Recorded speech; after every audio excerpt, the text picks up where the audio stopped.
Hey guys, welcome to Sippin and Spillin with Syd from Dream, Mississippi. Thanks for clicking on the video and coming to hang out with me for a little while today.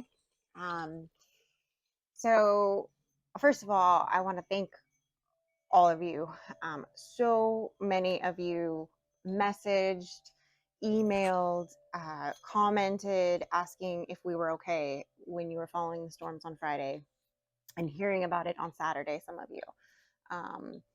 And I did make a post on Friday evening after the worst of it had passed, just because I kind of had a feeling people might be like, oh my goodness, they're in the middle of that. And we were. Um, so I'll just tell you a little bit about what happened. We are safe. We are fine. We have no damage. It did not touch down right here. We knew the storm was going to be bad. They were saying, Ryan Hall, y'all, and Matt LeBon were saying, and those two are like the gospel down here, like whatever they say, you do. And it was severe. What is it? Category 5 or E5, whatever I'm not sure. I can't remember what letter, whatever goes in front of it. It was a 5, which apparently is like, I guess the worst or pretty darn bad.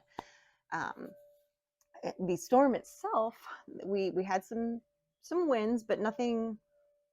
I feel like we've had worse winds right here prior to this storm. There was no damage, like I said. Everything withstood it. The coop, the house, everything that's in progress was fine. The rain, we got about 2.5 inches on Friday evening altogether, and lots of lightning, lots of thunder. Down the road about 2.5, 3 miles, they had hail that was like the size of gumballs. We did not get any hail here. It's so funny how just literally it's crazy. How there's been times where it's rained right here and we got a bunch of rain, and my neighbor that I can literally see her house, she was like, we didn't get any rain. So it's just eventually there's a line where it just stops, right? So Mike stayed up. I was trying to go to bed early on Friday night because I had to be up early to take Frankie into town for a big FFA thing that they were traveling to at MSU, and on Saturday morning. So I was like, I need to get to bed early. We got a big day Saturday. We had a lot planned that we were going to work on the coop with Mike and I and film. And we had it all planned out what we were going to do. And then as the day went on Friday, we were realizing this storm's going to be real bad. And we need to be on high alert. So Mike was like, I'm going to stay up until the storm passes. I'm going to be watching Ryan Hall, y'all. Put whatever you need to take in a bag. So I put my family heirloom jewelry stuff and all of our important papers that's like us in a box. I always joke this is everything that is us in a box. And I had all that ready to go. But I'm like, what else are you going to grab, really? We had everything else in the storm shelter as far as some blankets, some extra clothes and water and, things like that. And he said, so if I yell for you, just come downstairs and we're going to go in the shelter. And I was like, fair. So I was having trouble sleeping because the dogs were freaking out. And I had them up there with me. Every time Mike was watching Ryan Hall, y'all, on YouTube, and he listens to everything loud because he's deaf in one ear. So every time the tornado siren would go off on the computer, I would hear it, would wake me up again, and I would be a little panicked, and then I'd realize, oh, he's listening to the live stream. So about 10:30, it was bad, and it was headed right for us. And Frankie came in and said, hey, Dad says you need to get downstairs now. So I was like, okay. So threw on my jacket, grabbed my stuff. I'm standing in the kitchen with everything, and he's like, hold on, just stay right here. They're tracking it. And it literally, the storm cell, it was right over us, and it touched down. I think it was right between where the 245s are. So you're talking think maybe 3 miles away. Um, it touched down there, a smaller, like a little touchdown, and it destroyed some of our buddies' fencing and I think some trees and stuff, but nothing crazy that I heard about right there. It was like just a small little like blink. Um, I don't know. I mean, nobody was hurt over there, and I don't think there was even really any like building structures that were damaged. Um, and then it was heading towards Amory, and it hit it hit Amory pretty hard. Um, there was loss of life, um, and it's very sad. Um, it was it's very sad. There's a lot of devastation in that area, and they were asking people to stay away, to not come to try to help or anything initially.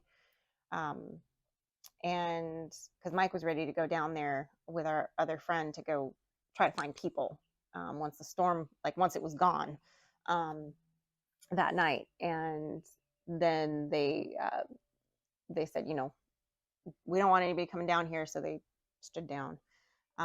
So now it's basically, you know, people are wanting donations, and so you know our church is organizing something. Another family friend is organizing something through her work. She works at a hospital, and so they're helping to pay for hotels for people, because you got to remember a lot of people are displaced right now and they have nowhere to go.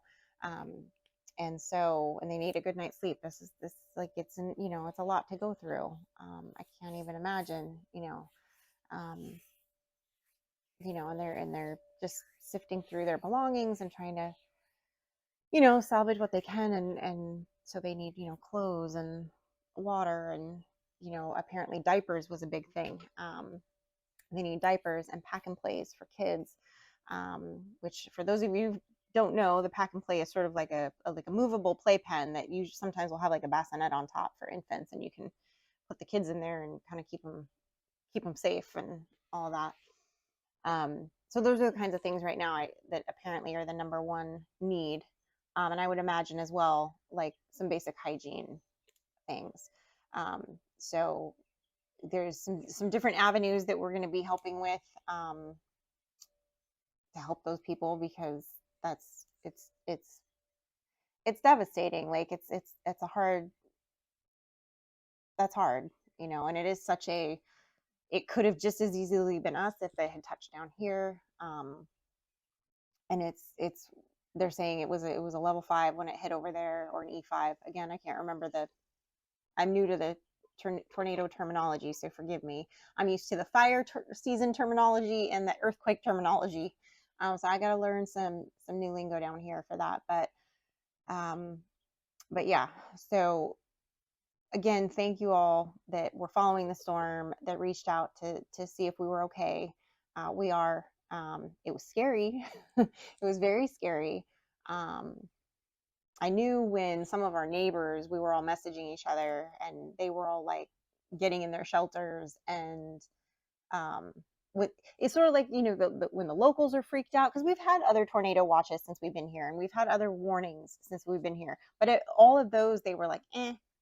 This one, they were in their storm shelters all night, like it was going down, And so I was like, I told Mike, I said, it's sort of like when you see a bunch of wildlife running in one direction, you should probably follow them. Like something's coming that's not good, So I was like, yeah, okay, this one's for real.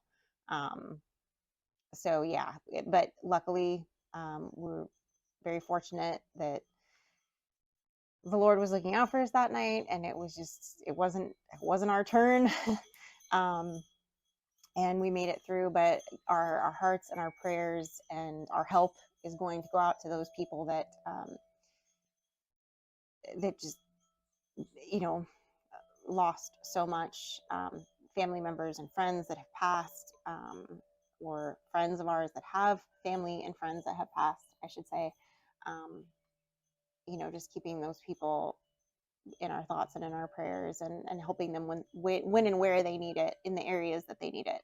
um, Sometimes when there's something like this, it's like too much. Like everybody comes in all right at the beginning, and then in a couple days, when maybe when they know better of what they need, there's sometimes not as many people around to help. So sometimes it's good to just kind of like let them assess, let them see what they need, and then give what they need. And so they're organizing some things, like I mentioned, at our church and whatever, that we'll be helping with. So um, it's sad. So it's,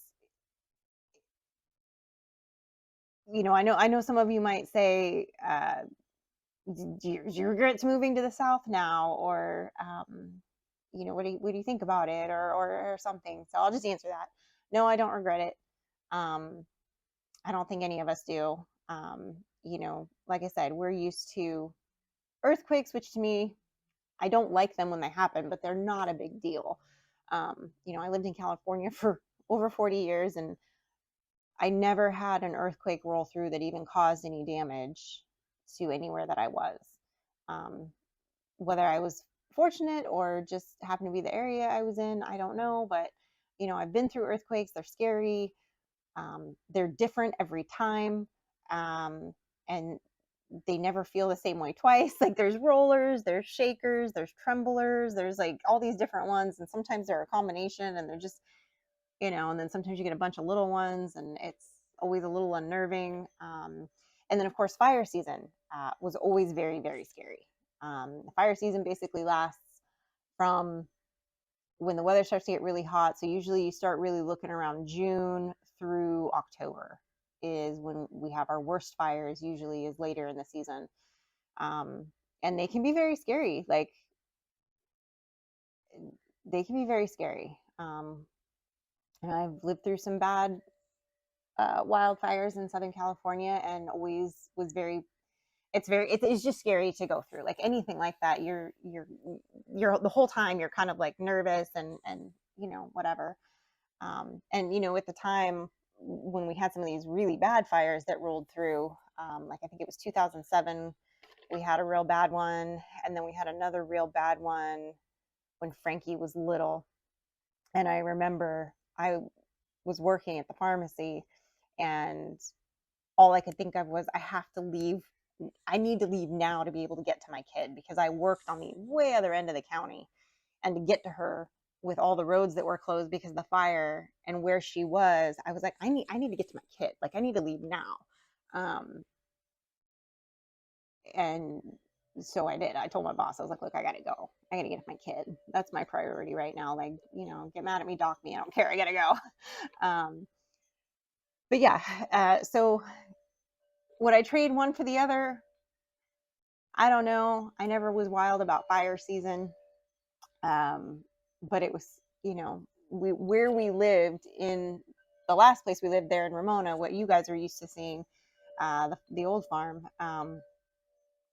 We lived right near the airport, and that was the closest hub for Cal Fire. So they would land their planes, and we were right in the flight path. So when they would land to refuel, they had to make sure that the flight path stayed safe. So the fire never got close to us there. So it was always a matter of um, just anything away from that, or road closures maybe that would concern us at that time, or just quality of the air, because you're getting smoked out, but because you're kind of surrounded by it. But we were safe in the spot we were in, because they made sure we were safe right there, because they needed that airspace to be clear of fire so that they could land at the airport and refuel. So once we lived there, it wasn't quite as scary, even though there were some fires that got very close. But tornadoes is a whole different thing. It is so just capricious as to where they're going to land and how big they're going to be. And this one was at the base, at its worst, by their calculations, was 2 miles wide at the base. Just a complete wrecker. And I don't know. I haven't Googled it. I don't know if I want to know, because it makes my anxiety a little bit high.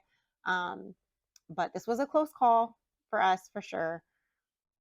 The last close call that they had that was this bad here was quite a while ago. And this little area just tends to not get hit with bad ones. It kind of dances all around us. And we were talking with some friends and neighbors, and they were saying, yeah, there's something about just our little bit of elevation here. It kicks the storms off in a different way, and they don't touch down here, is their theory. There's something to it. I don't know, because the track record is too good, knock on wood. But yes, for those of you that have been reaching out and asking, I did post something on social media. I guess a lot of people didn't see it, and I did post it on our YouTube posts, that we were safe, we were okay, and thank you for checking, and to keep, Amory and Rolling Forks and everybody in the path and all the first responders, in your prayers and in your thoughts, over the next coming days and weeks. Um, but yes, we are safe. Thank you for everybody who is checking on us. Um, it's sad. It's one of our youth group director at our church, lost some family in this, and she actually lives in the next town over in Amory, and she lost some family, in this, and so, she was messaging all of us, all the parents of youth group this morning, to let us know that youth group was probably going to be canceled. And I was like, of course it is. I'm like, you need to go take care of yourself and your family. We will be fine. And I said, in fact, I think all of us could probably benefit from a nice evening with just our family and a family dinner. And Friday night was stressful for everybody, whether you were in the middle of the storm or not. Like it was scary for everybody. Everybody was checking on everybody. Everybody was calling their neighbors. Is it down on your side? Is it on your side? Like everybody was, a little worried. But I think, if things like this it's a good time to take stock, and to, look at your friends and family, and, tell them that you love them, and give them a hug, and spend some time with them, and be grateful for what you have and thankful for what you have. And, it's a good reminder too, to not just, and we kind of talk about this a lot in church too, and not to get churchy on you guys, but, you know, for whatever you believe, but sometimes it's a good idea to just be thankful and prayerful when you're not in need of something. Does that make sense? Like when you're not just asking for something, to just take a moment and appreciate and pray without being prompted to, or without doing it out of panic. Because we always pray when we're panicked. That's a given. Whether you, I know atheists that pray when they're panicked, um, but to pray when you're not panicked too, and to just have that moment with whatever you believe. If you believe in God and you believe in Jesus as our savior, then you pray with that in your mind and your heart. If you believe something else, then you pray with that in your mind and your heart. And you do it when you don't just do it, you don't just do it once in a while. You do it every day, like brushing your teeth. You do it every day, whether you need to or not. You brush your teeth, right? Like several times a day. But anyway, not to get preachy on you guys, but it makes you appreciate what you have, and it makes you realize how close some things like that can come, and it makes you, I guess, just evaluate a little bit, maybe some of the things that are important and some of the things that aren't. And,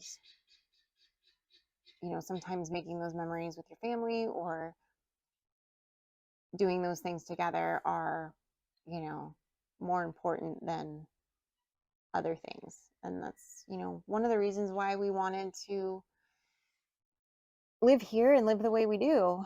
And I truly feel that God guided us to this spot, to the people that we have found here, and the community that we've been welcomed into. 110% blessed on that. We really were flying blind, but we knew we were being guided. So it felt safe, even though it was scary. if that makes any kind of sense. Which I know you, if you know, I guess. But anyway, you know, if you think about it, take a moment. If you want to find somewhere to help or to donate, I know there's lots of places to do that if you're local. If you're not local, say a prayer for those people, for the first responders, for those that were lost, for those that lost people that are struggling right now. It's not an easy thing to go through. I would imagine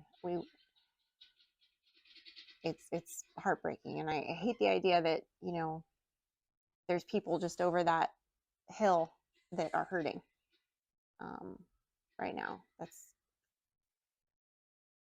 It's sad. But you know, the things that we can take from that is to, you know, take these things seriously, listen when they say get somewhere safe, get to shelter. It doesn't mean that's going to save you by any means, because they can touch down whenever they want. But to, you know, be cautious and to be prepared, and you know, to spend that time with your family, and be mindful of that. So anyway, I did not mean for this whole Sippin and Spillin to be, I guess, a little bit of a downer. So my apologies. But that is what the state of things are. And love you guys. We love that you were worried about us, that you checked in on us. I tried to answer everybody individually. Hopefully I did. Sometimes, you know, some messages or comments get slipped through the cracks. But I did try to pin a comment and make a post, and I made a post on my personal page as well, for my friends and family, so they would know we were okay. But anyway, I appreciate you guys being worried about us and checking on us, and we are safe. There was no damage here. We were very fortunate that the Lord was looking out for us on Friday, and you know, just to ask that you keep those affected in Amory, which is our kind of one of our nearest town neighbors. Essentially, you keep them in your prayers, and if you feel led to help out in any way with lending assistance to them, I don't have any of that information yet for what exactly they're doing outside of my church's accepting donations this week.